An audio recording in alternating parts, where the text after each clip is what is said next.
الحمد لله القادر المقتدر القدير، والصلاة والسلام على السيد البشير النذير وعلى آله وأصحابه ووارث حاله الأمين المكين محي الدين برحمتك يا أرحم الراحمين، وبعد. أعوذ بالله من الشيطان الرجيم، بسم الله الرحمن الرحيم. الحمد لله رب العالمين الرحمن الرحيم مالك يوم الدين. صدق الله العظيم وبلغنا رسوله النبي الأمين الكريم الرؤوف الرحيم، ونحن على ذلك لمن الشاهدين والشاكرين، والحمد لله رب العالمين. قال الله تبارك وتعالى مخبرا وآمرا تكريما لحق نبيه وتعظيما: إن الله وملائكته يصلون على النبي يا أيها الذين آمنوا صلوا عليه وسلموا تسليما.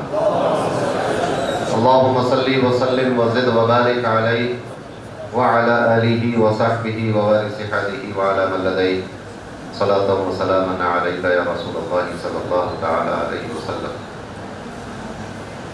چلے جب حضور سوئے فلک بلغ العلا بکمالہ، کوئی دیکھے رخ کی چمک دمک کشفت دجا بجمالہ.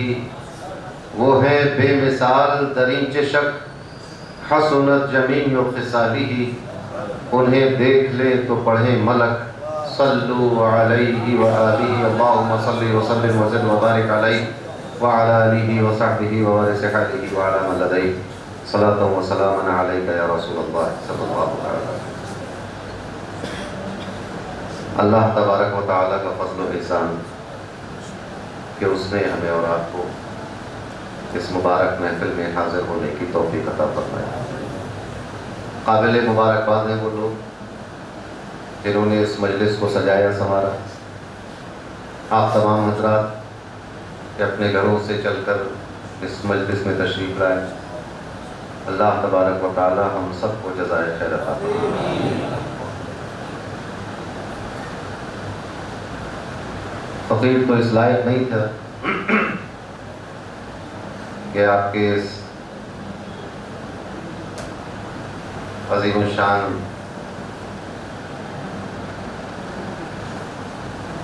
شہر میں کوئی خطاب کی جسارت کرے. فقیر کا جو تعارف کرایا گیا یقیناً وہ باتیں سچ تھی، مگر جب وہ میرے سامنے تعارف کرایا جاتا تو مجھے شرمندگی ہوتی ہے کہ کہاں وہ لوگ جن سے میری نسبت ہے اور کہاں میں ایک ناکارہ نکما گناہگار چھ نسبت خاطرہ بعالم اقبال. اللہ تبارک و تعالیٰ مجھے ان حضرات کے نقش قدم پہ چلائے. اورنگ آباد شہر ایک تاریخی شہر ہے. بہت سے اتار چڑھاؤ اس شہر میں دیکھے. علماء، صوفیاء، مجاہدین، ہر طرح کے لوگ اس شہر سے اٹھے اور اس شہر کو اپنایا، اور آج بھی یہاں آسودہ خاک. تاریخ میں اورنگ آباد کو دیکھیں تو اورنگ آباد تاریخ کے حوالے سے بھی ہر 100-150 سال کے بعد ایک نئی شان کے ساتھ سامنے آتا ہے.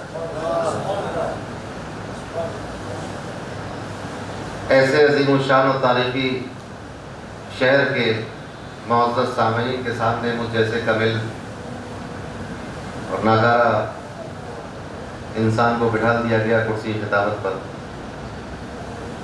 اور اس پر ظلم یہ کہ خطابت کی دنیا میں ہے حکومت. استغفر اللہ. بہرحال حصول برکت کے لیے کچھ گفتگو کروں گا انشاءاللہ. وقت بھی چونکہ کافی ہو گیا، 10 بجنے والے، 3-4 منٹ. عام طور سے 10-10:30 بجے تک ہم لوگوں کے جلسے ختم ہو جاتے ہیں. اس سے زیادہ لمبے جلسے چلتے نہیں. سمجھنے کی بات یہ ہے سوال یہ ہے کہ کیا ہم اپنے پیدا کرنے والے کو جانتے ہیں؟ وہ کون ہے؟ کیسا ہے؟ اس کی کیا صفات ہے، کیا خاصیت ہے؟ اس کا حال احوال کو جانتے ہیں؟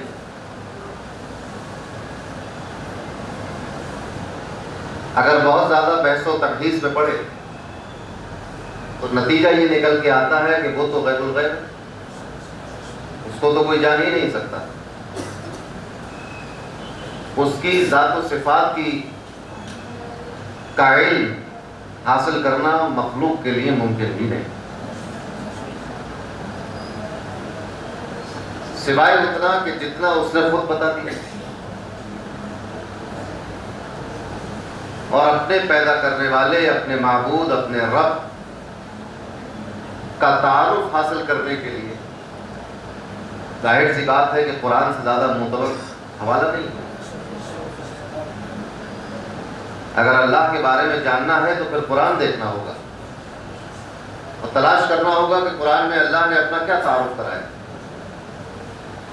مگر مسئلہ یہ ہے کہ قرآن تک پہنچنے کے لیے اس ذات گرامی تک پہنچنا ضروری ہے جس پر قرآن نازل کیا سبحان اللہ سبحان، کیونکہ جب تک قرآن کا نزول متحقق نہیں ہوگا، قرآن متحقق نہیں ہوگا۔ نزول کسی پہاڑ پر ہوا نہیں، نزول کسی درخت پر ہوا نہیں، قرآن کا نزول کعبے کی چھت پہ تو ہوا نہیں، کعبے کا نزول آخری نبی محمد مصطفیٰ صلی اللہ علیہ وسلم کے سینے مبارک پر ہوا۔ سبحان اللہ۔ تو آپ کی ذات گرامی اور آپ کے فرمان عالی شان کے زیر سایہ اور اس کی روشنی میں اگر قرآن کو دیکھا جائے تو پھر قرآن ہر چیز کا حل پیش کر دیتا ہے۔ تو آپ دیکھیں کہ قرآن میں اللہ نے اپنا کیا تعارف کرایا۔ تو جیسے ہی قرآن کھولیں گے، جو مصحف کی ترتیب ہے، جیسے ہی کھولیں گے تو سورہ فاتحہ ملے گی۔ یہ اللہ تبارک و تعالیٰ کا اپنے بندوں کے لیے پہلا تعارف، ہمارے رب نے اپنا پہلا تعارف سورہ فاتحہ سے شروع کیا۔ باقی قرآن میں جا بجا اللہ کے بارے میں آیات موجود ہیں، مگر جو سب سے پہلا تعارف ہے، یہ فرسٹ امپریشن جو ہے کہ رب کون ہے، وہ کیسا ہے، وہ کیا ہے، وہ کیا کرتا ہے۔ سارے کام تو اللہ ہی کرتا ہے۔ ابھی بارش نہیں ہو رہی تھی، یہ بھی اللہ کی مرضی سے تھی، ہو رہی ہے تو بھی اللہ کی مرضی سے۔ مگر قرآن کے پہلے تعارف میں تو اس نے یہ نہیں کیا کہ رب وہ ہے جو بارش برسا دیتا ہے، سارے کام اسی کی مرضی سے ہوتے ہیں۔ تو قرآن نے اللہ کا پہلا تعارف کن الفاظ میں دیا ہے، یہ سمجھنے کی ضرورت ہے۔ جب قرآن کھولا تو اس میں سورہ فاتحہ ہے۔ سورہ فاتحہ میں اللہ نے کیا فرمایا؟ بسم اللہ الرحمن الرحیم، الحمدللہ رب العالمین۔ سبحان اللہ۔ یہ کائنات کے رب کا پہلا تعارف، اس ذات گرامی کا کہ جس نے سب کو پیدا کیا، اس کا اولین تعارف یہ ہے کہ تمام تعریف اسی کی ہے۔ تو تعارف یہ ہوا کہ جس کی تمام تعریف ہو وہی رب ہوتا ہے۔ سبحان اللہ، یہی ہوئی نا، الحمد، تمام کی تمام تعریف، چھوٹی تعریف ہو کہ بڑی تعریف ہو، ایک جملے میں تعریف ہو کہ پوری کتاب تعریف میں لکھی جائے، بچہ تعریف کرے کہ بوڑھا تعریف کرے، عورت تعریف کرے کہ مرد کرے، چرند و پرند کرے، زمین و آسمان کرے، فرشتے جنات کرے، بہائم و جانور کرے، انبیاء و مرسلین کرے، الحمدللہ، تمام کی تمام تعریف کس کی؟ اللہ۔ اب کسی اور کی تعریف ممکن نہیں، تو جو میری تعریف کی محب گرامی نے، اس کو کس زمرے میں رکھا جائے گا؟ شرک کے زمرے میں، بدعت کے زمرے میں، حرام کے زمرے میں، گناہ کے زمرے میں، کہ مکروہ کے زمرے میں؟ پہلا لفظ قرآن کا، قرآن تو شرک مٹانے کے لیے آیا۔ قرآن نے کہا الحمد، تمام تعریف۔ کسی بھی مسلک کا ترجمہ اٹھا کر دیکھ لیجیے، الحمد تمام کی تمام تعریف. اور اگر تھوڑی بہت عربی جانتے ہوں تو پرانے محدثین کی تفسیریں اٹھا کر دیکھیں جو عربی میں لکھی گئی ہے 800 سال پہلے، 900 سال پہلے، 1000 سال پہلے. اس میں بھی یہی بتایا گیا ہے کہ یہ الف لام لگایا گیا ہے اس لیے کہ اب تعریف کا کوئی بھی فرد اس سے خارج نہ ہو سکے. ہر طرح کی تعریف، جو پیڑ پودے کرتے ہیں وہ بھی، جو آسمان میں اڑنے والے پرندے کرتے ہیں وہ بھی، زمین و آسمان کے درمیان جو کچھ ہے وہ تعریف جو کچھ کرتا ہے وہ سب اللہ کی تعریف ہے. اب چونکہ تمام تعریف اللہ کی ہے لہذا اللہ کے ساتھ کسی کو شریک نہیں کیا جا سکتا. لہذا ماں باپ کی تعریف بند ہونی چاہیے، اولاد کی تعریف بند ہونی چاہیے، مسجد و مدرسے کی تعریف بند ہونی چاہیے، کعبے اور بیت المقدس کی تعریف بند ہونی چاہیے، قرآن و حدیث کی تعریف بند ہونی چاہیے، نماز و صبر کی تعریف بند ہونی چاہیے، روزے اور حج کی تعریف بند ہونی چاہیے، سچ بولنے کی تعریف بند ہونی چاہیے. ہونی چاہیے کہ کیونکہ ان میں سے کوئی بھی اللہ نہیں. اور الحمدللہ تمام تعریف اللہ کی. تو اب کائنات میں کسی اور کی تعریف کر کے ہم شرک کے مرتکب نہیں ہو سکتے. اگر یہ نتیجہ نکال لیا جائے، اور یہ ایسا نتیجہ ہے کہ پچھلے 1400-1500 سالوں میں کسی نے بھی نہیں کہا، نہ عالم نے نہ جاہل نے، کوئی نہیں کہتا یہ کہ اب تعریف شرک ہو جائے. سب سے پہلا تعارف یہی ہے. ابھی تو عبادت کی بات ہی نہیں ہے. ابھی عبادت اللہ کی لا الہ الا اللہ تو ابھی قرآن نے کہا نہیں ہے. قرآن نے کہا الحمدللہ. تعریف سے بات شروع کی، حمد و ثنا سے بات شروع کی، بڑائی اور بزرگی بیان کرنے سے الحمد. حمد کہتے ہیں تعریف کو، خوبی بیان کرنا، بڑائی بیان کرنا، اچھائی بیان کرنا، اس کو حمد کہتے ہیں. مگر ہم یہ دیکھ رہے ہیں کہ یہی قرآن جو پہلی آیت میں کہہ رہا ہے الحمدللہ، اس کے بعد کے 30 پاروں میں کبھی حضرت آدم کی تعریف ہے، کبھی کبھی موسیٰ کی تعریف ہے، کبھی حضرت ابراہیم کی تعریف ہے، کبھی ابراہیم کے لڑکے کی تعریف ہے، کبھی مریم کی تعریف ہے، کبھی مریم کی والدہ کی تعریف، کبھی مریم کے بیٹے کی تعریف، کبھی مریم کے ماموں کی تعریف، کبھی اس کھانے کی تعریف جو حضرت مریم کے لیے اتارا گیا، کبھی اس کھانے کی تعریف جو حضرت عیسیٰ کے لیے اتارا گیا، کبھی اس دسترخوان کی تعریف جو بنی اسرائیل کے لیے اتارا گیا، کبھی بنی اسرائیل کی تعریف، کبھی ان کے بیوی بچوں کی تعریف، کبھی حضرت لوط علیہ السلام کی تعریف. غرض یہ کہ پورا قرآن بھرا ہوا ہے. کبھی اس شہر کی تعریف جس میں نبی کریم چلتے پھرتے ہیں، کبھی اس چہرے مبارک کی تعریف جو نبی کا چہرہ ہے، کبھی اس زلف مبارک کی تعریف جو نبی کی زلف ہے، کبھی نبی کی اولاد کی تعریف ہے، کبھی ان کی ازواج کی تعریف ہے، کبھی اہل بیت کی تعریف ہے، کبھی صحابہ کی تعریف. ہر کسی کی تعریف. آپ قرآن پڑھتے ہوئے چلے جائیں، آپ دیکھیں اسی میں الحمدللہ رب العالمین. فائنل بات ہو گئی نا کہ تمام تعریف اس کی ہے. 3-4 آیتوں کے بعد اهدنا الصراط المستقیم، اے اللہ ہمیں سیدھے راستے پر چلا. صراط الذین انعمت علیہم، یہ علیہم کو یہ کچھ لوگوں کی تعریف کر دی اللہ نے، ان لوگوں کا راستہ جن پر تو نے انعام کیا. یہ ان لوگوں کی تعریف اور خوبی بیان کر دی کہ وہ ایسے لوگ ہیں کہ اللہ نے ان پر انعام کیا. آپ ذرا سوچیں کتنی آیتوں کا فرق ہے.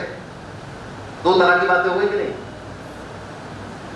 تمام تعریف اللہ کی، پھر فوراً 4 آیتوں کے بعد ان لوگوں کی تعریف جن پر انعام کیا اللہ.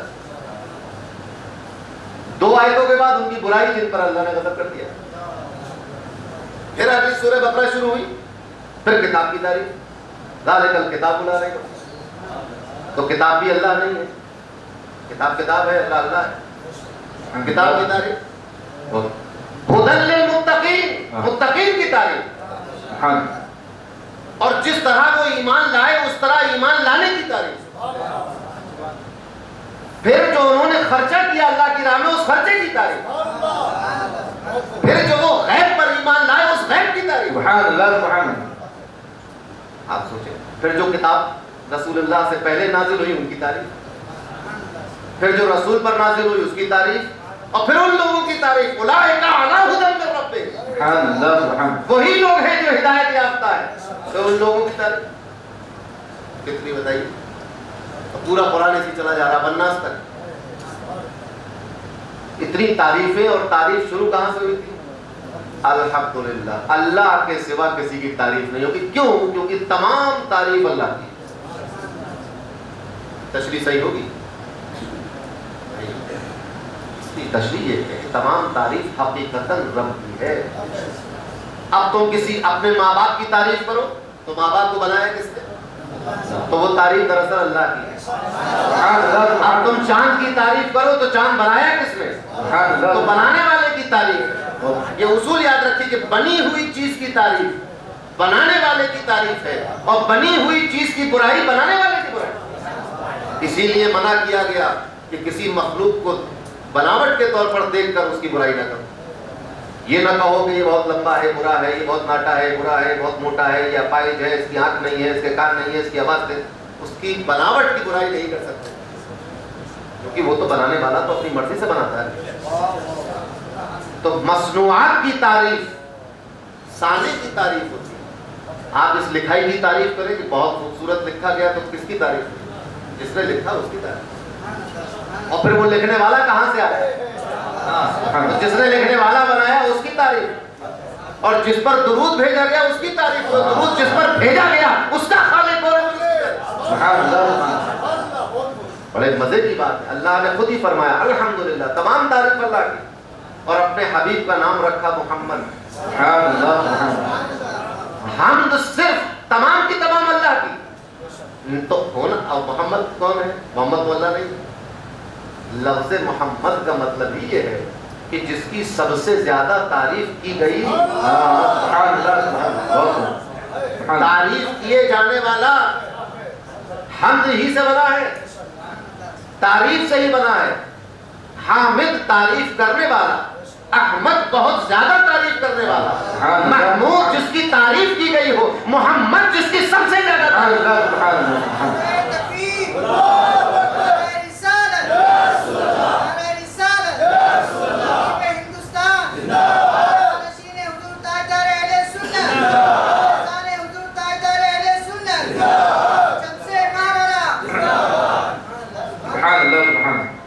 تمام تعریف بھی اللہ کی, تو سب سے زیادہ تعریف کس کی ہونی چاہیے؟ اور محمد نام ہے بندے کا, اور تمام تعریف ہے خالق کی. خالق بندہ نہیں ہو سکتا, بندہ خالق نہیں ہو سکتا. بندہ ہر حال میں بندہ ہے, کتنا بڑا ہو جائے.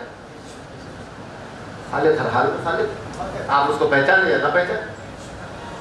تو تمام تعریف ہے اللہ کی الحمدللہ, اور سب سے زیادہ تعریف کیے جانے والا ہے محمد.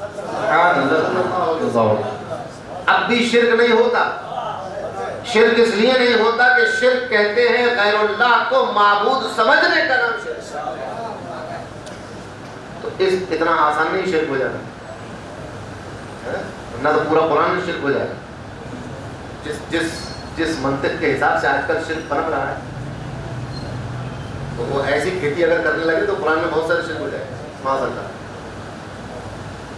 تو خیر یہ تو ایک قصہ الگ تھا. الحمدللہ تمام تعریف اللہ کی, یہ اس کا پہلا تعارف ہے. اور تعریف کیسے اس کی کہ آپ جس کی تعریف کر لیں, تو مجازن اس کی تعریف ہوگی اور حقیقتاً اس کی تعریف. جس چیز میں کوئی خوبی ہے وہ خوبی کس نے دی؟ اللہ نے. تو آپ خوبی کی تعریف کریں گے تو خوبی دینے والے کی تعریف تو حقیقتاً ہوگی. اب اس اصول کے حساب سے دنیا میں کسی کی بھی تعریف کر لیں تو تعریف ہونا اللہ کی, کیونکہ وہی خالق ہے اس خوبی کا. تو الحمدللہ اللہ تبارک و تعالی تعریف کے لائق ہے. اسی لیے تمام مخلوق اسی کی حمد و ثنا کرتی ہے, وہ کسی واسطے سے ہو یا بغیر واسطے کے. واسطے کا مطلب یہ کہ آپ نے گلاب کے پھول کو دیکھا, گلاب کے پھول کی تعریف ہو گئی, وہ اللہ کی. یا براہ راست آپ کہہ رہے ہیں اللہ تو بہت اچھا ہے, تو سب سے بڑا ہے, تو سب سے طاقتور ہے, تیرے سوا کوئی معبود نہیں, اللہ اللہ لا الہ الا اللہ, جو بھی کرے براہ راست تو وہی ہے, کسی واسطے سے ہوگی ہونا جب پہنچنا تعریف ساری ہوئی. مگر اس کے ساتھ مسئلہ یہ ہے تعریف تو سب اللہ کی ہے. اب اگر کوئی شخص تعریف نہ بیان کرے اللہ کی, تو ایسا نہیں کہ اس کی تعریف میں کمی ہو جائے، مت کریے بیان. کوئی بھی شخص اللہ کی تعریف نہ کرے، رہے گا پھر بھی وہی تعریف نہیں کرے. ہوتا یہ ہے کہ جب ہم اللہ کی حمد و ثنا بیان کرتے ہیں تو ہم اپنے آپ کو اچھا کر لیتے ہیں، ہم اپنے رب کو اچھا نہیں کر دیتے تعریف کر. وہ تو اچھا ہے، اس کی شان تو جیسی ہے ویسی ہے.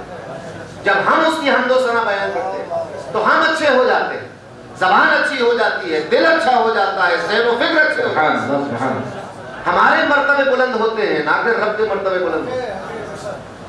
اور اگر برائی کرو تو اس میں کوئی کمی نہیں ہو جاتی. کوئی کہے کہ اللہ مارنے جلانے کی قوت نہیں رکھتا تو کیا اللہ سے قوت رکھتا ہے؟ کوئی یقین کر لے کہ بارش اللہ نہیں کر سکتا تو کیا بارش اللہ کی قدرت میں کمی ہو جائے گی؟ اس آدمی میں کمی ہو جائے گی. اول تو اس کا ایمان حاصل ہو جائے، پھر وہ جہنم کی طرف اسی میں گڑبڑی ہوگی نا. ذلت اور رسوائی اس کا مقدر ہوگی اور قیامت کے دن دائمی عذاب میں چلے گا. لہذا تعریف حقیقتاً صرف اللہ کی ہے. یہ پہلا تعارف ہے. کس اللہ کی؟ اب وہ اللہ کی بھی تعریف کرے. کون اللہ جس کی تمام تعریف؟ الحمدللہ رب العالمین. اب تم کائنات میں کسی چیز کو اس کے مقابل کھڑا نہیں کر سکتے کیونکہ وہ رب العالمین ہے. تمام عالمین کا پالنے والا وہی ہے، تمام عالمین کی پرورش کرنے والا، تمام عالمین کو پالنے والا. اور یہ ایسی تعریف اس نے کی ہے کہ اللہ کے علاوہ جو کچھ بھی ہے سب کا سب عالم ہے. ما سوی اللہ سب کا سب عالم ہے. جبریل ایک عالم ہے، میکائیل ایک عالم ہے، عرش ایک عالم ہے، کرسی ایک عالم ہے، جنت و دوزخ ایک عالم ہے، دنیا ایک عالم ہے، قبر ایک عالم ہے، سمندر ایک عالم. جتنی چیزیں ہیں اللہ کے سوا وہ سب عالم میں آتی ہیں. اور یہ سارے عالم ملا لو اگر تو اس کا پیدا کرنے والا، اس کو کھلانے پلانے والا، اس کی پرورش کرنے والا، اس کی حفاظت کرنے والا، اس کو وجود دینے والا وہ اللہ ہے. تو یہاں سے اللہ نے اپنی برابری میں کسی کو آنے کا راستہ بند کر دیا.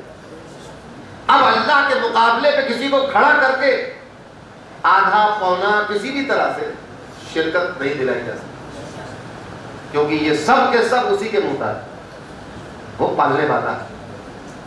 مگر اس لہجے میں یہ جو تعارف اللہ نے کرایا اپنے بندوں کو، قہار و جبار بھی ہے، مارنے والا بھی تو وہی ہے. تمام تعریف اس اللہ کی جو عالمین کی روح نکال لیتا ہے.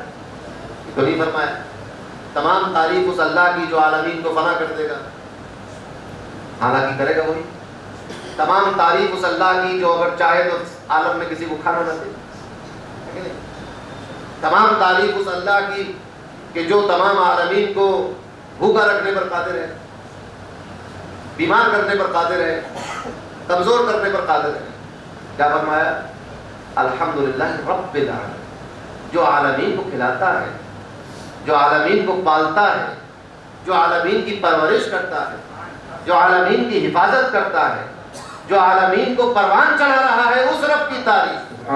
اس لہجے میں ایک محبت کا بھی اظہار ہے. یہاں پر ابھی سزا کی کوئی بات نہیں کی گئی، قہر و جبر کی کوئی بات نہیں کی گئی.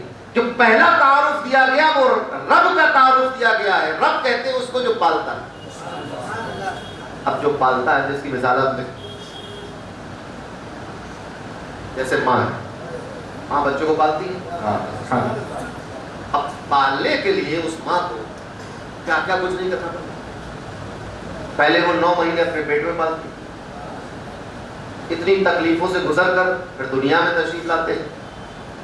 پھر وہ اپنا خون جگر پلا کر اس کو پال رہی ہے، نلا دھلا رہی ہے، کپڑے بدلوا رہی ہے، اور اس کے ساتھ ساتھ یہ بھی خیال رکھ رہی ہے کہ اس کو کوئی نقصان نہ پہنچے. جب بچہ پیدا ہوتا تو کوئی زبان جانتا نہیں. حضرت عیسیٰ علیہ السلام کی طرح کوئی بول سکتا ہے؟ تو ان کی بات تھی، ماں تھی، ان کا کس بچے سے پوچھو. لوگوں اس زمانے کے لوگوں کو بھی حیرت ہوئی، کہہ رہی ہے اتنا چھوٹا بچہ یہ کیسے بات کرے گا؟ تو چھوٹے بچے بات نہیں کرتے. تو آپ ذرا سوچیں کہ ایک چھوٹا بچہ 2-4 دن کا بچہ جو بول نہیں سکتا، جو اپنی شکل سے کوئی تاثر نہیں دے سکتا، اس بچے کو دیکھ کر اس کے پالنے والی ماں یہ سمجھ جاتی ہے کہ کب کھلانا ہے، کب پلانا ہے، کب بھوک لگ رہی ہے، کب درد ہو رہا ہے اور کہاں درد ہو رہا ہے. ماں کو پتہ چل جاتا ہے کہ اس وقت بچے کی کیفیت کیا ہے، بچے کے ظاہر میں کیا چل رہا ہے، باطن میں کیا چل رہا ہے. بچہ تو نہیں بولتا میرے پیٹ میں درد ہے، مگر ماں کو سمجھ میں آ جاتا ہے پیٹ میں درد. یہ پالنے والا جو ہوتا ہے تو یہ مجازی پالنے والا، یہ فانی پالنے والے جو فنا ہو جانے والے، اور ایک چھوٹے سے ٹائم کے لیے پالنے والے. ایک عورت بھی پوری دنیا کو پال نہیں سکتی، اپنے ہی بچوں کو پال سکتی ہے. تو پالنے والا جو ہوتا ہے اس کے لیے ضروری ہے کہ جس کو پال رہا ہے اس کے احوال سے باخبر. اگر خبر ہی نہیں ہوگی تو پلے گا کیسے؟ تو جو رب العالمین ہے واجبی طور پر یہ بات ثابت ہوئی کہ وہ اپنے بندوں سے، اپنی مخلوق کے ہر حال سے واقف. رات ہو کہ دن ہو، مخلوق سو رہی ہو کہ جاگ رہی ہو، مخلوق دن کے اجالے میں ہو کہ رات کے اندھیرے میں ہو، مخلوق اپنے دل میں کچھ سوچ رہی ہے یا زبان سے بول رہی ہے، ضروری ہے کہ رب کو معلوم ہو کہ یہ اس کے ساتھ کیا چل رہا ہے. اسی لیے اللہ کو ہر چیز کی خبر ہے کہ وہ رب ہے. رب ہونے کا تقاضا یہ ہے کہ باخبر ہے. اس لیے وہ اپنی مخلوق کو ہر وقت دیکھ رہا ہے، ہر وقت سن رہا ہے، ان کے دل میں کیا چل رہا ہے یہ بھی وہ جانتا ہے. وہ کیا دھوکہ دینا چاہتے ہیں کہ دل میں خلوص ہے یہ بھی اللہ جانتا ہے. کیا کرو گے آگے جا کے یہ بھی جانتا ہے، کیا کر کے آئے ہو یہ بھی جانتا ہے. ہر چیز سے باخبر ہے کیونکہ وہ رب ہے. اگر وہ باخبر نہ ہو تو پھر رب کیسے ہو؟ رب ہونے کے لیے باخبر ہونا ضروری ہے. تو اس لہجے میں ایک محبت ہے. ماں کا کردار کیا ہوتا ہے کہ بچے، چھوٹا بچہ اگر آپ کی طرف لگ گئے تو ماں روکتی ہے اسے،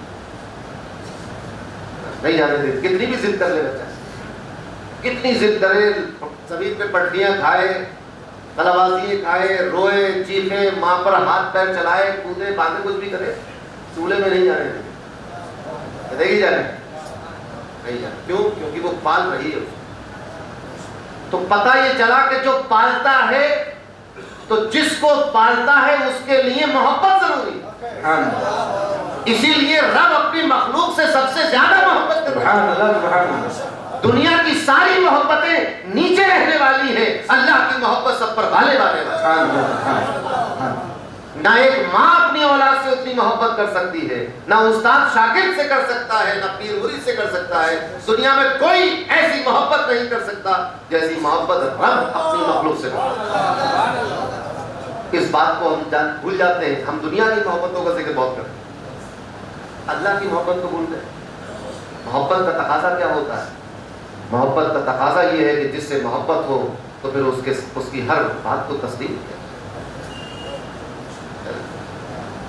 محبت جو ہے، یہ آپ نے سنا ہوگا کہ محبت میں کوئی شرطیں نہیں ہوتی. اس کا کیا مطلب؟ اس کا مطلب یہ ہے کہ ہماری کوئی شرط نہیں، جس حال میں رکھو، جیسے چاہو رکھو. اورنگ آباد تو اولیاء کی بستی ہے. آپ دیکھیں خلد آباد میں کیسے کیسے لوگ آرام کر رہے ہیں، کس حال میں آرام کر رہے ہیں. اتنے بزرگان دین تشریف لائے تو کس حال میں آئے.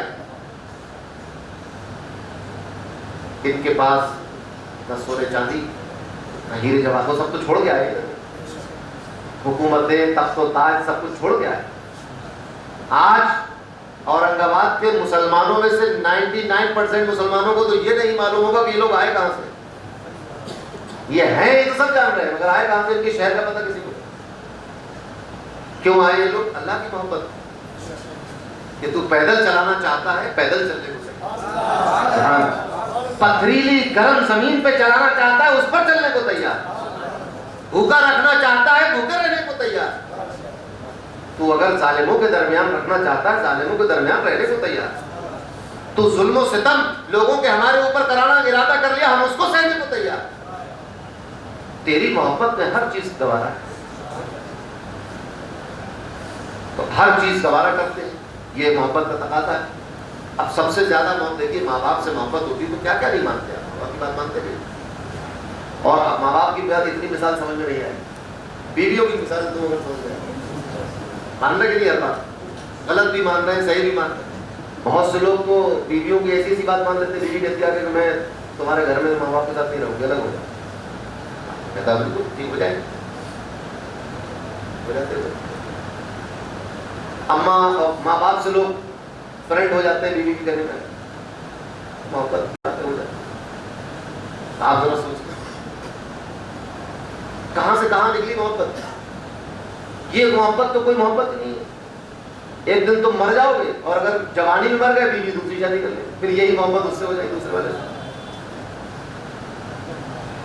ہو جاتی ہے۔ لیکن وہ محبت کرنے والی کہ جو کسی حال میں تمہیں نہیں چھوڑتا، تم نہیں تھے تب بھی تم سے محبت کر رہا ہے، تم ماں کے پیٹ میں آئے پھر اس وقت بھی تمہارے ساتھ، تم دنیا میں آئے اس وقت بھی تمہارے ساتھ، مر کر قبر میں دفن کر دیا گیا پھر بھی وہ ساتھ، کسی حال میں آپ کو چھوڑا نہیں۔ ایسا محبت کرنے والا، اور سب سے بڑی بات یہ کہ وہ محبت کرنے والا وہ مر نہیں سکتا، وہ سوتا نہیں ہے، وہ بیمار نہیں ہوتا، وہ کمزور نہیں ہوتا، اس کو ضعیفی نہیں آتی، اس کو محتاجی نہیں آتی، اس کو کمزوری نہیں آتی، وہ قادر مطلق ہے، وہ حی القیوم ہے، وہ رؤوف الرحیم ہے، وہ رازق ہے، وہ داتا ہے، اس کچھ بھی کرنے کی صلاحیت رکھتا ہے، وہ کچھ بھی کرتا ہے، کچھ بھی کر سکتا ہے، وہ ہر کام کر سکتا ہے۔ یہی تو وجہ ہے کہ اگر شیخ عبد القادر جیلانی اپنی دوستی کا حوالہ دے کر کسی مردے کے ٹھوکر مار دے تو اللہ اس مردے کو زندہ کرتا ہے، کچھ بھی کر سکتا ہے۔ دوستی ایسے سیکھی نا کہ وہ بہت لا حول ولا قوت الا باللہ۔ کس سے دوستی اور تعلق ہے، کس سے محبت کے تعلقات آپ نے بنا لیے؟ اس سے بنا لیے ہیں کہ جس کے سوا کوئی بادشاہ نہیں، جس کے سوا کوئی طاقت والا نہیں، جس کے سوا کوئی قوت والا نہیں، جس کے سوا کوئی رزق نہیں دے سکتا، جس کے سوا کوئی شفا نہیں دے سکتا، جس کے سوا کوئی موت نہیں دے سکتا، جس کے سوا کوئی نیکی نہیں دے سکتا، جس کے سوا کوئی کمزوری نہیں دے سکتا، طاقت نہیں دے سکتا، وہ دوست ہو گیا ہے، اس سے محبت کا تعلق ہو گیا ہے۔ تو پھر اب آپ کچھ بھی کیجئے، آپ مردے کو ٹھوکر مار دیجیے تو مردہ زندہ ہے، پرندے کے 4-5 ٹکڑے کر کے الگ الگ پہاڑوں میں پھینک دیجیے، بلائیے تو پرندے اڑ کے آ جاتے ہیں۔ قرآن کی آیت زندہ کرتا، پہاڑ سے اونٹنی نکال لیتا، مری ہوئی گائے جس کو ذبح کر دیا گیا اس کی بوٹی اگر کسی مردے کے ماری جائے مردہ اٹھ کر زندہ ہو جاتا ہے۔ اسی قرآن میں یہ ساری بات۔ عیسیٰ علیہ السلام اگر کسی نابینا کے آنکھوں پر ہاتھ پھیر دے تو اس کو آنکھیں دے دیتا ہے، کسی کوڑی اور ابرص کے ہاتھ پھیر دے پھونک مار دے تو اس کا کھال ٹھیک ہو جاتی ہوتی ہے۔ نبی کریم اگر کھارے پانی میں تھوک دے تو وہ کھارے پانی کو میٹھا کر دیتا ہے۔ آپ نے روایت تو سنی ہوگی کہ نبی کریم نے مدینے کے ایسے کنویں میں تھوکا، لعاب دہن ڈالا جو کھارا پانی تھا جس کا نمکین پانی میٹھا ہو گیا، سنیے کہ نہیں؟ ایک روایت اس سے سنتے چلی۔ ابھی کچھ دنوں پہلے میں بخاری شریف کا مطالعہ کر رہا تھا تو اس کی شروحات بھی دیکھ رہا تھا، تو ایک شرح میں بالکل کتاب الوضو میں وضو کی باتیں چل رہی تھی، تو اسی کے ضمن میں شرح میں ایک محدث نے ایک حدیث پیش کی۔ اس نے کہا کہ ایک مرتبہ حضور نے وضو، بات یہ چل رہی تھی کہ وضو کس برتن میں کیا جائے گا، کیسے کیا جائے گا، چھوٹا برتن میں کیا، بڑے برتن میں کیا، 3 بار منہ دھویا کہ 2 بار منہ دھویا، یہ سب بات چل رہی تھی۔ اور پھر اس پانی کا کیا ہوا؟ تو محدث نے تخریج کی حدیث کی کہ حضور نے مکے میں وضو کیا ایک برتن میں، اور اس برتن ہی میں کلی کر دی، اور کلی کر کے اس پانی کو زمزم کے کنویں میں ڈالا گیا۔ زمزم کا کنواں تو پہلے سے میٹھا ہے نا، زمزم میں تو پہلے سے شفا رکھی ہے، آب زمزم میں تو پہلے سے برکت رکھی ہے۔ محدثین اس حدیث کو لکھنے کے بعد اس کی تشریح کرتے ہیں، کہتے ہیں کہ زمزم کے کنویں میں اس لیے ڈالا کہ اس کی برکت میں اور اضافہ ہو جائے، اس میں جو شفا ہے اس میں اور اضافہ ہو جائے، اس کی جو عزت ہے اس میں اور اضافہ ہو جائے۔ اس لیے نبی کریم کے کلی کا پانی آب زمزم کے کنویں میں ڈالا گیا مکے میں۔ آپ سوچیے اگر اللہ تبارک و تعالیٰ اس پر قادر ہے کہ حضرت عیسیٰ کی ایڑیوں کے رگڑنے سے چشمہ نکالے، تو وہ اس پر بھی قادر ہے کہ اپنے حبیب کے لعاب دہن سے آب زمزم میں برکتوں میں اضافہ فرما۔ اس نے ایسا کیا کہ نہیں کیا؟ حضرت قتادہ کی ہڈی ٹوٹ گئی، حضور نے لعاب دہن لگایا، اللہ نے ہڈی جوڑ دی۔ حضرت مولا علی مشکل کشا کی آنکھیں دکھ رہی تھیں، حضور نے لعاب دہن لگایا، اللہ نے آنکھیں ٹھیک کر دی۔ ہوا کہ نہیں ہوا یہ سب؟ کیوں ہو رہا ہے؟ کیونکہ دوستی اس سے ہے۔ ان اللہ علی کل شیء قدیر، ہر چیز پر قادر ہے، دوستی تو کر کے دیکھو۔ آج ہم اپنے حالات کا رونا روتے ہیں، کیونکہ دوستی منتری سے ہے، دوستی M L A M P سے ہے، دوستی جو ہے وہ دنیا داروں سے ہے، دوستی جو ہے وہ بے عمل لوگوں سے. دوستی تو ہماری اس سے ہونا تھی جو دوستی کے لائق، جو اپنے دامن کرم کو پھیلائے ہوئے کہ آؤ میری طرف، جس نے پیدا کیا ہے میں ہی تو تمہیں کھلاتا پلاتا ہوں. نادانوں کہاں جا رہے ہیں؟ جب تمہیں بھوک لگتی ہے تو تمہاری بھوک کو کون ختم کرتا ہے؟ جب پیاس لگتی ہے تو پانی سے تمہاری پیاس کو کون بجھاتا ہے؟ جب تم بیمار ہوتے ہو تمہیں شفا کون دیتا ہے؟ اس دنیا کے کتنے لوگ ہیں جو بیمار ہونے پر اللہ کے سامنے گڑ گڑاتے ہو مولا شفا دیتے ہیں؟ کتنے لوگ؟ کوئی بہت کم لوگ، مگر سب کو شفا دیتا ہے. آپ بیمار ہوئے، گئے آئیکن ہاسپٹل میں ایڈمٹ ہو گئے، شفا کس نے دی؟ کون جا کے مسجد جامع مسجد میں ایڈمٹ ہوتا ہے؟ کوئی نہیں ہوتا. عقیدہ صاحب کا یہی کہ اللہ شفا دینے والا، مگر اس مسجد میں کوئی ایڈمٹ ہوا؟ اعتکاف میں بیٹھنے مسجد آؤ گے، نماز پڑھنے مسجد آؤ گے، جمعہ اور عیدین کے لیے مسجد میں آئیں گے، تسبیح و تحلیل کے لیے مسجد میں آئیں گے، ٹھیک ہے بھائی، مگر بیمار ہو تو کہاں؟ شفا دینے والا تو وہی، اور جا کر آ رہے ہیں وائٹ ہاسپٹل. آپ کیوں آئے یہاں پر؟ کوئی دل کی بیماری. ارے دل کی بیماری تو کیا اللہ قدرت نہیں ہے کیا اس سے؟ میں تو اس بحث میں بھی نہیں پڑھتا کہ آپ وسیلے سے دل کی شفا مانگ رہے ہیں کہ بنا وسیلے کے مانگ رہے ہیں. چاہے کیسے مانگو، جا کے تمہارا چاہیے مسجد. خود چلے گئے اسپتال میں، رشتے داروں کو بھیج دیا مسجد میں کہ بھائی ہمارے لیے دعا کرنا. جا کے ہم تو جا رہے ہیں وہاں، ہم تو ڈاکٹر صاحب کے انجیکشن پہ بھروسہ کر کے آ گئے، تم لوگ جا کے دعا کرو ہمارے لیے. ذرا سا کسی کو دیکھا داڑھی ٹوپی لگائے ہوئے، حضرت دعا کیجیے ہمارے والد صاحب بیمار ہے. کہ ہوتا ہے نہیں ہوتا ہے؟ پورا خاندان مسجد میں دعائیں، آیت کریمہ کے وظیفے، اور جو جس کو شفا چاہیے خود وہ پڑا ہوا آئی سی یو میں اپنے آرام سے اے سی کے اندر. اور اتنے دن جتنے دن بیمار تھا نمازیں بھی نہیں پڑھی بھائی. اگر پورا دن بے ہوش رہے تو پورے دن کی نماز بھی آئے. اور جس وقت میں آپریشن ہو رہا ہے اس میں تو بے ہوش ہے. دور کا بھی ٹائم گیا، اثر کا بھی گیا. وہ جب اٹھیں گے، صحیح ہوں گے، نہائیں گے دھوئیں گے تو پھر قضا نماز پڑھیں. مگر وہ کتنی محبت کرنے والا ہے، تو جانتا ہے کہ بندے کو کیا چاہیے. تم چلے گئے اسپتال، اس نے شفا اسپتال میں دے دی. تم مسجد آتے، شفا مسجد میں بھی آتی، مگر اس نے ایک نظام بنا رکھا کہ بندو جاؤ دوا کھاؤ، میں اس دوا میں تمہیں شفا دوں گا. مگر ایسا نہیں ہے کہ وہ شفا دینے میں دوا کا محتاج ہے. وہ بغیر دوا کے بھی شفا دیتا ہے، وہ بغیر سبب کے بھی کام کرتا ہے. سبب اس نے بندوں کی آسانی کے لیے، کیونکہ وہ جانتا ہے کہ ہر بندہ اس مقام پہ دوستی کے نہیں آتا کہ جس مقام پہ میں ہوتا ہوں اور بندہ ہوتا ہے اور بیچ میں کوئی نہیں ہوتا. یہ بندے اس مقام تک نہیں پہنچ سکتے، ان کو لامحالہ دوا تک پہنچنا پڑے گا. تو اس دوا میں شفا رہتی ہے. وہ علم دیتا ہے. آدم علیہ السلام کو کس وسیلے سے علم دیا؟ براہ راست دے دیا علم. فرشتوں کی موجودگی میں حضرت آدم کو براہ راست علم دے دیا، کوئی وسیلہ نہیں. اب اورنگ آباد میں پیدا ہونے والا کوئی عالم، کوئی لڑکا یہ کہے کہ میں بھی اللہ علم دینے والا، میں کیوں جاؤں گا کسی اسکول میں مدرسے میں؟ زندگی بھر جاہل رہ جائے ہے کہ کیا پکڑا لے گا ہوگا. حالانکہ اللہ بغیر وسیلے کے، بغیر استاد کے، بغیر مدرسے کے، بغیر کتاب کے علم دینے پر قادر ہے. وہ دیا، اپنے نبیوں کو دیا کہ نہیں دیا؟ حضور کو دیا، اور حضور کو تو ایسا علم دے دیا کہ ویسا تو کسی کو بھی نہیں دیا. نہ فرشتوں کو، نہ انبیاء کو، نہ رسولوں کو، کسی کو نہیں جیسا نبی کو دیا.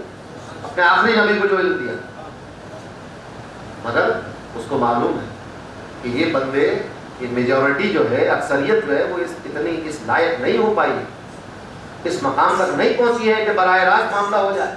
لہٰذا جاؤ مدرسے. تم مدرسے میں ایک استاد کے سامنے بیٹھو تو اس استاد تمہیں علم بھی دے دے. علم تو ہم ہی دیں گے، مگر تمہیں مدرسے میں بٹھا کر دے دیں گے. تمہیں کسی کو اسکول میں بٹھا کر دے دیں گے، کسی کو کسی استاد کے پاس، کسی گرو جی کے پاس، کسی ٹیچر کے پاس. علم دیتا تو وہی ہے. تو یہ محبت کا تعلق.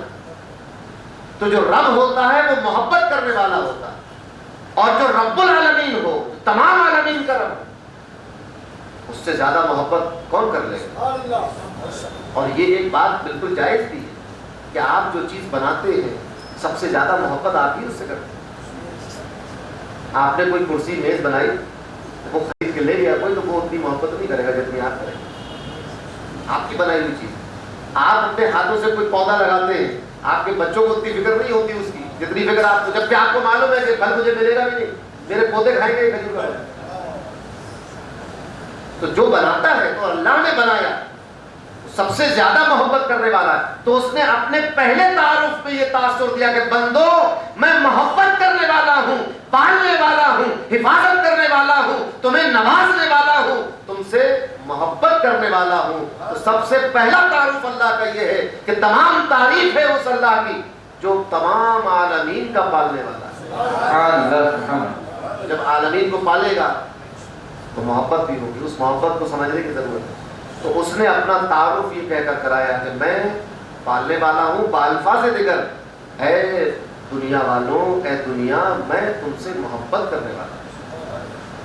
یہ پہلا تعارف ہے اللہ کا جس میں محبت ہے, نوازنا ہے, عطا ہے, پرورش ہے, حفاظت ہے. وہ تو جو کرو گے پھر سزا اور جزا وہ تو آخری بات کی بات ہے. پہلا تعارف, فرسٹ امپریشن تو یہ کہ وہ محبت کرنے والا ہے. اب ہم لوگ اپنی حرکتوں سے اس کی محبت کو قبول نہیں کرتے, دور ہو جاتے ہیں اس سے, اس کے غضب کے حقدار ہو جاتے ہیں. وہ تو نعمت لے کر آئے, جو پالنے والا ہے وہ کبھی آگ میں نہیں ڈالتا, کبھی آگ میں نہیں ڈالتا, اس کو تو پال رہا ہے. پالنے کا تقاضا یہ ہے کہ آگ سے بچاؤ, تو وہ آگ سے بچانا چاہتا ہے, اس لیے نبی بھیجے, کیونکہ تم اس لائق ہو نہیں تو براہ راست اللہ تم سے کہے کہ اس راستے پہ چلو. تو اب نبی بھیجے کہ نبی جاؤ ان کو سمجھا, کیونکہ میں ان کا رب ہوں, میں نہیں چاہتا کہ یہ جہنم میں جائے, لیکن حرکتیں اگر ایسی ہوئی تو پھر میرا وعدہ سچا ہے, جو کفر اور شرک لے کر آئے گا میں اس کو جہنم میں ڈال دوں. میں نہیں چاہتا کہ یہ کفر اور شرک لے کر آئے, لہٰذا جا کے ان کو سمجھاؤ, ان کو بتاؤ لا الہ الا اللہ, اللہ کے سوا کوئی عبادت کے لائق نہیں, ان کو سمجھاؤ یہ بات جا کر. تو نبی آتے رہے, سمجھاتے رہے, آتے رہے, سمجھاتے رہے, بہت سارے لوگ ہدایت پاتے رہے. آخر میں آخری نبی تشریف لائے, بہت لوگوں کو ہدایت ملی, لاکھوں کروڑوں اربوں لوگ ہدایت یافتہ ہو, قیامت تک ہدایت چلتی رہے گی. یہ سلسلہ بنا ہی اس لیے ہے کہ رب محبت کرنے والا ہے.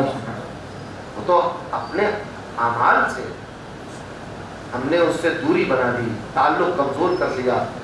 تعلق نہ صرف یہ کمزور کر لیا بلکہ تعلق بعض دفعہ تو توڑ بھی لیا, تعلق ہی ختم کر لیا. وہ کہہ رہا کہ میں رب ہوں, بندہ کہہ رہا کہ نہیں یہ والا ہے جو 3-4-5 کلو کا ہے, یہ ہے. وہ کہہ رہا یہ 10-20 کلو والا بڑا ہے, تو کہہ رہا ہم تو اسے کرین سے اٹھا کے لائے, یہ سب سے بڑا رب ہے. تعلق ہی ختم کر دیا. کوئی سانپ کو, کوئی بچھو کو, کوئی چوہے کو, کوئی آسمان کو, کوئی پانی کو, کوئی سمندر کو, کوئی پیڑ کو, کوئی سورج کو, کوئی چاند, تعلق ہی توڑ لیا, بالکل الٹے ہو گئے. مگر چونکہ وہ اب ایک واقعہ سنتے چلی ہے. اب یہ اسرائیلی روایت ہے, حضرت موسیٰ علیہ السلام کا طریقہ کار یہ تھا کہ جب بھی کھانا کھانے بیٹھتے تو کسی کو اپنے ساتھ دسترخوان میں چلے اور ایک سوال پوچھتے تھے, بتاؤ تمہارا رب کون ہے؟ تو کہتا ہمارا رب اللہ ہے. ایک دن ایک صاحب آ کے بیٹھے, ان سے پوچھا کہ کیا اللہ کو مانتے ہو؟ اسے کہا نہیں, میں تو نہیں مانتا ہوں اسے رب. تو آپ نے اٹھا دیا اس کو, پھر لے جاؤ, تم ہمارے ساتھ نہیں کھا سکتے. اللہ نے فرمایا موسیٰ اس سے کیا فرق پڑتا ہے کہ وہ مجھے اپنا رب نہیں مانتا, میں تو اسے اپنا بندہ مانتا ہوں. یہ تو جہالت میں ہے کہ مجھے پہچان نہیں سکا, حقیقت تو تم جانتے ہو کہ پوری دنیا کا خالق میں ہوں. یہ اپنی نادانی میں جہالت میں اگر انکار کر رہا ہے اس بات کا کہ میرا رب نہیں ہے وہ, تو اس کے انکار کرنے سے کیا میں رب نہیں رہوں گا؟ کیا اس کو کسی اور نے پیدا کیا ہے؟ یہ اپنا اللہ مجھے نہیں مانتا, میں تو اسے اپنا بندہ مانتا ہوں. الخلق و عیال اللہ, اس نہیں مطلب. حضور نے بھی یہ فرمایا جب فرشتے آئے کہ حضور اجازت دیں تو ان کو, آپ کو ستانے والوں کو نیست و نابود کرنے, آپ نے فرمایا ان کو ابھی عقل نہیں ہے, ان کی نسلیں سمجھ جائیں گی, ایمان قبول کریں گی, پہچان لیں گی. تو اللہ محبت کرنے والا ہے, اس سے محبت کے تعلقات استوار ہونے چاہیے. اور محبت کا تقاضا یہ ہے کہ پھر رحمت و شفقت محبت کا تقاضا یہ، لہٰذا اس تقاضے کو پورا کرتے ہوئے اس نے تعارف کو آگے بڑھایا، الحمدللہ رب العالمین الرحمن الرحیم۔ رب ہونے کا تقاضا ہی یہ ہے کہ رحمان الرحیم ہو، اسی لیے کہ اب اس کے بعد کوئی رب نہیں ہو سکتا تو کوئی رحمان الرحیم بھی نہیں ہو سکتا، وہی ہے رحمان الرحیم۔ محبت کا رب جب پالے گا تو نفرت کے ساتھ تو کوئی پلتا نہیں، دوری بنا کے تو کسی کو پالا نہیں جا سکتا۔ اگر کسی کی پرورش کرنا ہے تو پھر محبت سے اس کو قریب بلانا، اس کا خیال رکھنا ہوگا، اس پر شفقت کرنا ہوگی، رحمت کرنا ہوگی، تبھی پالیں گے اس کو۔ یعنی یہاں تک کہ اگر آپ کسی جانور کو گھر میں پال لیتے ہیں اس سے بھی محبت کرتے ہیں آپ۔ کسی بلی کو پال لیتے ہیں لوگ، سلطان بھائی کی بلی پلی ہوئی تھی، وہ باہر نکل گئی تو کچھ کتوں نے اس کو چیر پھاڑ دیا بیچاری کو، اچھی بلی، اور افسوس ہوا ہے سلطان بھائی کو۔ کیوں افسوس ہوا؟ پال رہے تھے گھر میں، پال رہے تھے، نہیں پال رہے، دنیا میں کتنی بلی مر جاتی ہیں، کبھی سلطان بھائی کو افسوس نہیں۔ ان کے گھر کی بلی مری کیوں؟ کیونکہ یہ پال رہے تھے اسے۔ لوگ کتا پال لیتے، حالانکہ ناجائز ہے، شوقیہ کتا نہیں پالنا چاہیے۔ آج کل تو چیتے ویتے بھی پال لیتے، بہت سارے چیتے مر بھی رہے۔ تو پالو گے محبت سے ہی پلے گا، بغیر محبت کے پال ہی نہیں سکتے آپ کسی کو۔ پالنے کے لیے محبت ضروری۔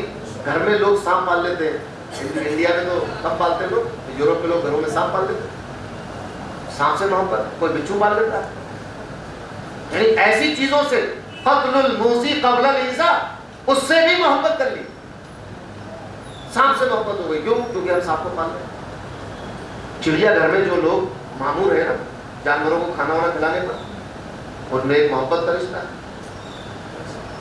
ابھی بہت کچھ دنوں پہلے خبر آئی تھی کہ ایک سارس جو ہے وہ کسی کو ملا، بڑا سا پرندہ، اس لڑکے نے اٹھا کے اس کو پٹی وٹی کی، علاج کیا، وہاں محبت ہو گئی۔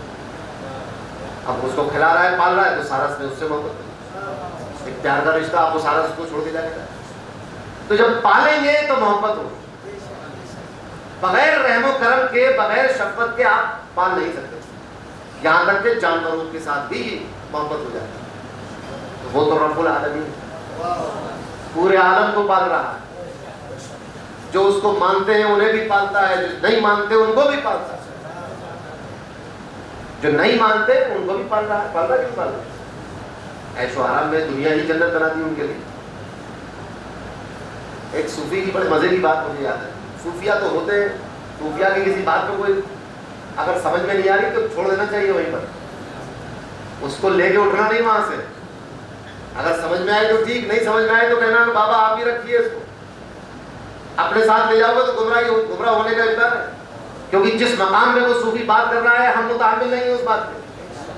صوفی نے کہا کہ اللہ نے اپنے ہر بندے کو جنت دے دی، میں کہا کہ جنت دے دی، کافروں کو تو منع کیا جاتا، ہاں کہ لگا کافروں کو دنیا میں دے دی، مسلمانوں کو آخرت میں دے دی، محروم نہیں کیا کسی بندے کو، جس کو پیدا کر دیا اس کو جنت کے مزے دے دیے، ان کو دنیا میں جنت دے دی، ماننے والوں کو قیامت میں جنت، دونوں کے ساتھ برابر کا حساب کرنا۔ تم یہاں عیش کر لو وہ وہاں عیش کر لو، محروم کون رہا؟ نہ یہ محروم رہے نہ وہ محروم رہے، کیونکہ دونوں بندے ہیں، بندوں سے تو محبت ہوتی ہے۔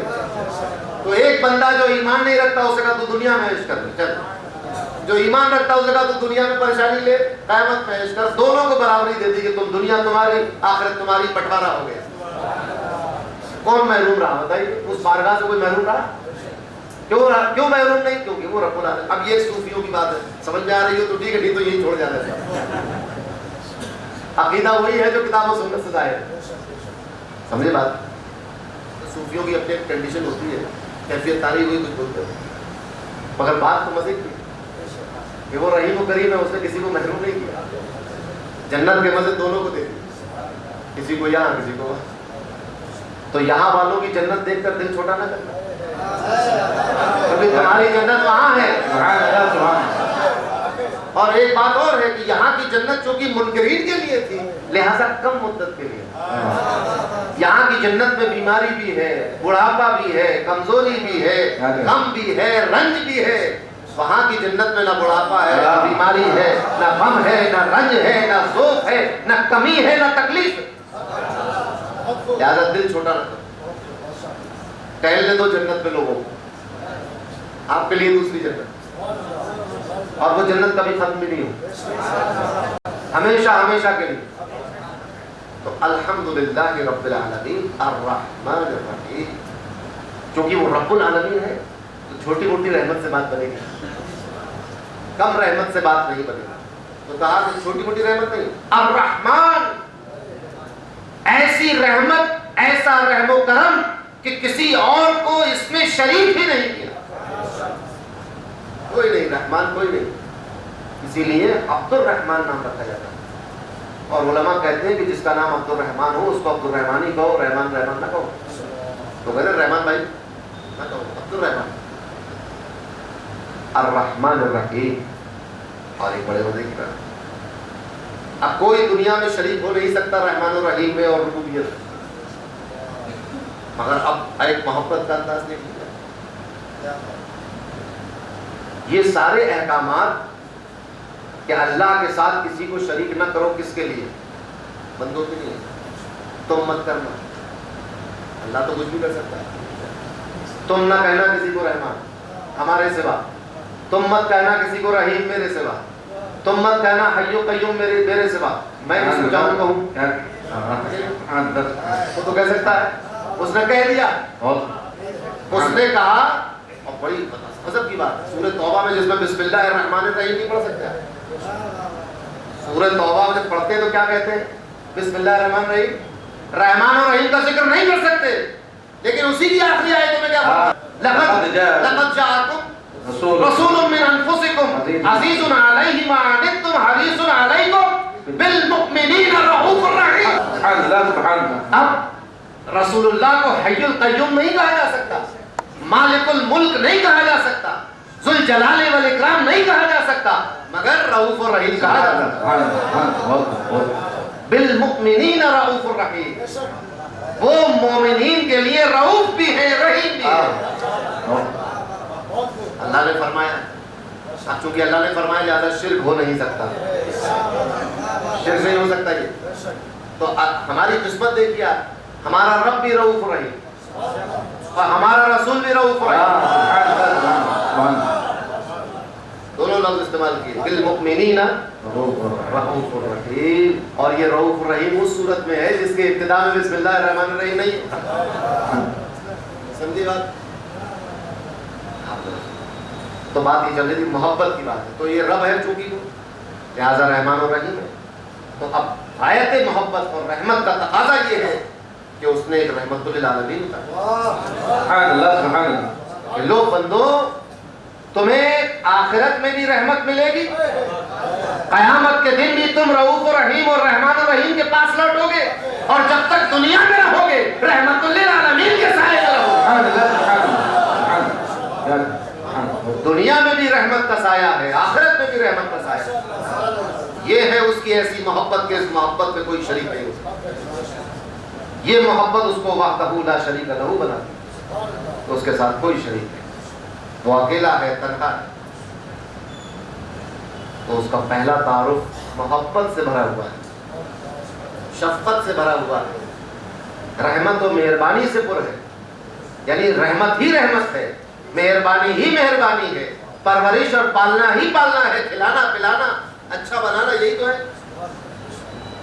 مالک یوم الدین۔ اب آئی بات اس بات کی کہ دنیا میں تو بتایا اس نے کہ میں تو رب العالمین، سارے عالم تو میرے ہی بنائے ہوئے، میں ہی کھلاتا پلاتا ہوں۔ اب بات رہی کہ چلے دنیا میں تو رب العالمین ہے تو آخرت پھر تو فرمایا وہاں بھی گھبرانا نہیں، وہاں بھی میں ہی ہوں، مالک یوم الدین، دنیا کا بھی رب میں اور آخرت کا بھی مالک میں۔ اور میرے بندوں، اگر دنیا میں تمہیں کوئی تکلیف دے تو برداشت کر کے صبر کر لینا، کیونکہ قیامت کا مالک تو میں ہوں، مالک یوم الدین تو میں ہوں، حساب و کتاب تو یہاں میں بے بات کروں گا سب۔ تو دنیا میں اگر کوئی تمہیں ستا رہا ہو، صبر کر لو، دل چھوٹا نہ کرو، ہمیشہ وہ تم پر ظلم نہیں کر پائے گا، ایک نہ ایک دن اس کو میرے پاس آنا ہے، اور جب میرے پاس آئے گا میرے دوستوں کو ستا کر میرے پاس آئے گا، مالک یوم الدین، دین کے دن کا مالک تو میں ہوں۔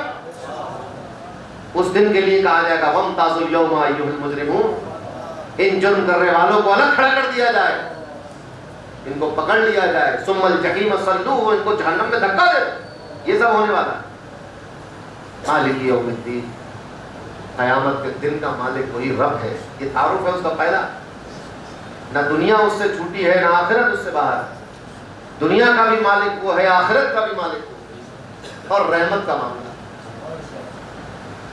تو ہمیں سمجھنے کی ضرورت ہے، بہت وقت ہو گیا، سمجھنے کی ضرورت ہے کہ ہمارا رب کتنی محبت کا اظہار فرما رہا ہے، اور اس محبت کے جواب میں ہم منہ موڑ کر چلتے بنے ہیں۔ کتنی محرومی کی بات ہے، کتنی برائی کی بات ہے۔ وہ رحمت کر رہا ہے اور ہم اس کی رحمت لینا نہیں چاہ رہے، ہم منہ موڑ کے۔ اتنا رحیم و کریم کہ ہم جب سو جاتے ہیں، جب ہمارے اپنے جسم کے اعضاء ہمارے نہیں ہوتے، اس وقت بھی وہ ہمارا ہوتا ہے۔ ہم سو رہے ہیں وہ ہمارا ہے، جاگ رہے ہیں وہ ہمارا ہے ہر وقت، لیکن جب وہ کہتا ہے کہ آؤ نماز کی طرف، آؤ صلاح کی طرف، آؤ فلاح کی طرف، حی علی الصلاح، حی علی الصلاح، تو ہمارے کان پر کیوں نہیں رہتی؟ آپ ذرا سوچیں کہ اگر آواز لگ جاتی کہ آؤ حی علی الجہاد، تو ہم کیا کرتے؟ ہم تو پنکھے لگی ہوئی، اے سی لگی ہوئی مسجد میں نماز کو نہیں آ رہے، بدر کے میدان میں کیا کھڑے ہوتے ہیں؟ تپتی ہوئی ریت، رمضان کا مہینہ، وہ تو ہم سے اتنی محبت کر رہا ہے کہ بندے تو میرا نام لے یا نہ لے، میں تجھے کھلاتا رہوں۔ بندہ کہہ رہا ہے کہ ہم تو نہیں لے کے تیرا، تو کھلا ہی رہا تو نام لے کے کیا کریں؟ کتنی محرومی کی بات ہے، کتنی ناشکری کی بات ہے، کتنی غداری کی بات ہے، کیسی بے وفائی کی بات ہے کہ وہ اتنا نواز رہا ہے، اتنا کرم کر رہا ہے، اتنی محبت کر رہا ہے، اور بندہ یعنی وہ تو ہر لمحہ ہر وقت محبت کر رہا ہے، ہم 5 وقت سجدہ نہیں کر پا رہے۔ اگر وہ بھی ایک آدھ وقت ہمیں چھوڑ دے تو کیا حال ہوگا؟ آپ سوچئے کہ یہاں سے حاجی اڑے حج پہ جانے کے لیے، جیسی ہوائی جہاز اوپر اسے چھوڑو گا، جاؤ بھائی آپ نے کہاں پہنچے؟ کوئی پہنچ پائے گا؟ وہ پہنچاتا ہے، پہنچتے حفاظت کر سکتا ہے۔ بندے اپنے دماغ سے، ہم لوگ اپنے دماغ سے یہ بات نکال دیتے ہیں، گھر میں تالا لگا کر ہم سمجھتے ہیں بہت محفوظ ہے، 100 روپے کا تالا، اور بڑے محفوظ ہوگا تالا لگا، ارے اور جو فٹ پاتھ پہ سو رہے لوگ ان کی حفاظت کون کرتا ہے؟ جن کے پاس تالا نہیں ہے، گھر نہیں ہے، چھت نہیں ہے، ان کی حفاظت کون کر رہا ہے؟ اور غارِ ثور میں وہاں تو کوئی تالا نہیں تھا، نہ کوئی دروازہ تھا، نہ کوئی تالا لگا ہوا تھا، کھلا میدان، اس میں ایک چھوٹا سا غار، نبی کریم اور سیدنا صدیق اکبر رضی اللہ تعالی عنہ افضل البشر بعد الانبیاء بالتحقیق، ایسے ہی نہیں کہا جاتا، یار غار ہے۔ کس نے حفاظت کی؟ آپ نے سنا ہے کبھی کہ مکڑی کے جالے اور یہ سب بہانے ہیں؟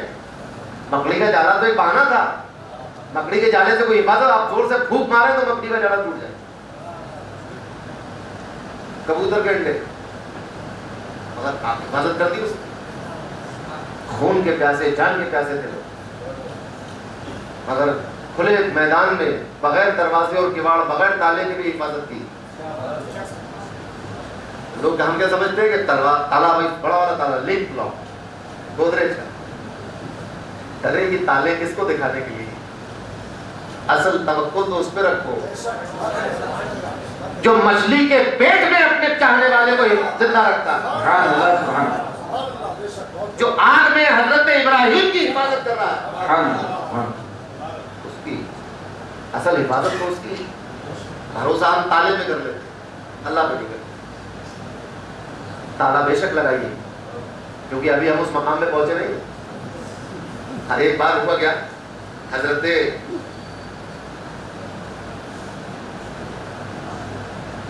حبیب اعظمی رحمۃ اللہ تعالیٰ علیہ جنگل میں دیکھ گئے، پیچھے سے ان کے پیر صاحب بھی آئے، حضرت خواجہ حسن بصری، دیکھا کہ حبیب اعظمی کا چوہا جو ہے وہ جبا یہ رکھا ہوا جگہ اور غصہ آیا آپ کو، کہہ رہے ایسا آدمی ہے کہ اپنے کپڑے چھوڑ کے چلا گیا، کوئی اٹھا کے لے جاتا تو کیا ہوتا؟ کھڑے ہو گئے وہاں پر کہ کوئی اٹھا کے نہ لے جائے، کھڑے شام تک حبیب اجمیل گھومتے چلتے رہے. شام کو لوٹ کے آئے تو آپ کے پیر صاحب نے بہت ڈانٹا کہ تمہیں کیا خیال نہیں ہے، اپنا جبہ ایسی چھوڑ کے چلے گئے، کوئی اٹھا کے لے جاتا تو؟ کس کے بھروسے چھوڑ گئے تھے؟ کہا حضور اسی کے بھروسے چھوڑ گئے تھے جس نے آپ کو صبح سے شام تک اس جبے کی حفاظت کے لیے کھڑا کر دیا. تو حفاظت کرنے ہمیں توکل بھروسہ اس پر ہونا چاہیے. اسباب کو بھی آپ استعمال کریں، تالے بھی لگائیں، دوائیں بھی کھائیں، تعلیم بھی حاصل کریں، روزی بھی کمائیں، سب کچھ کریں، مگر توکل اللہ، بھروسہ اس پر. محنت آپ بھرپور کیجیے لیکن انجام اسی کے ہاتھ میں، نتیجہ اسی کے ہاتھ میں. تو یہ تو محبت کا تقاضا نہیں ہے کہ ہم اس کی بتائی ہوئی باتوں کو بھول جائیں، ہم اس کے احکامات کو پس پشت ڈال دیں، ہم اس کے رستے پر نہ چلیں. یہ تو محبت کا تقاضا نہیں ہے. جب اتنی محبت ادھر سے ہے، جبکہ وہ محبت اضافی ہے، بندے تو ہم ہیں نا، واجب تو ہمارے اوپر ہے کہ ہم اس سے محبت کریں، اس پر واجب نہیں ہے کہ وہ ہم سے محبت کرے. مگر بالکل الٹا معاملہ ہے، جس پر واجب نہیں ہے وہ تو محبت چھوڑتا نہیں، جس پر فرض و واجب ہے وہ محبت کرتا ہے. طریق مصطفیٰ کو چھوڑنا ہے وجہ بربادی، اسی سے قوم دنیا میں ہوئی بے اقتدار. آج بھی اگر ہم محبت کے تقاضوں کو پورا کرنا چاہتے ہیں تو پیارے نبی صلی اللہ علیہ وسلم سے اپنا رشتہ مضبوط کر لیں، ان کے دامن کرم سے وابستہ ہو جائیں، ان کے نالین پاک سے جڑ جائیں، ان کے نقش قدم پر چلنے لگے، ان کے اصحاب و اہل بیت سے محبت کریں، ان کے بتائے ہوئے راستے پر چلیں، ان کی تعظیم کریں، ان کا ادب کریں اور اللہ سے محبت کرتے رہیں، اس کے دین پر چلتے رہیں. اللہ تبارک و تعالیٰ ہم سب کو جزائے خیر عطا فرمائے. جب تک ہم زندہ رہیں اللہ اور اس کے پیارے رسول محمد مصطفیٰ صلی اللہ تعالیٰ علیہ وسلم کے بتائے ہوئے راستے پر چلیں. جب ہمارا آخری وقت ہو تو ہماری زبان پر ہو لا الہ الا اللہ محمد رسول اللہ.